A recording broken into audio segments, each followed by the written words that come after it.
We humans can learn a lot from trees. I wouldn't be surprised if someone out there disagrees, but before you Homo sapiens proudly shout that you've got it all figured out, not to put your species' survival tactics in doubt, but when's the last time you've seen a person live to be 5,000 years old?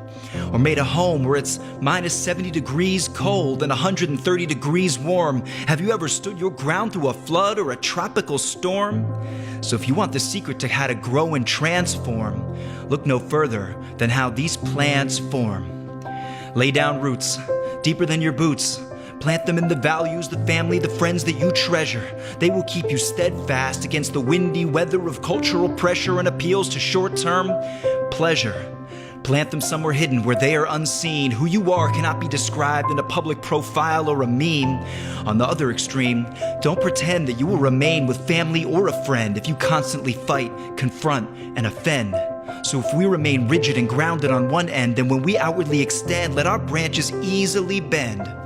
Let's talk about how we grow. And some of these lessons are obvious, but we forget that we know. Like the fact that real growth is really slow. That can't be measured in minutes or hours or even days. How we feel like we're often going backwards or sideways. Even weeks and months may feel like a maze. But stand right here after 1 year and see what patience brings. I guarantee you, look inside and you will count up your rings. Some trees grow tall in a perfect line.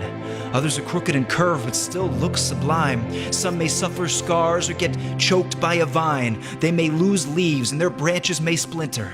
But I'm telling you, there can be no spring that did not first go through winter. There can be no sapling that grows until a life-giving seed had to first decompose. That's how the circle of life goes.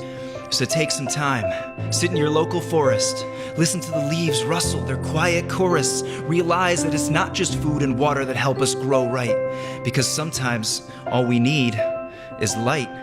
But most important, see what it means to live, that no matter what you have, you should give.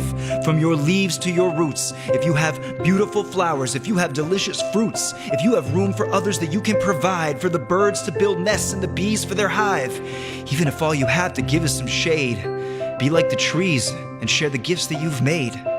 And before I'm dismissed as another environmentalist, let me say this, that I think everyone sees the needs for saving the trees, whether it's for climate change or simply so we can all breathe. But more than for our lungs, more than for the forest creatures, we need trees because trees are our greatest teachers.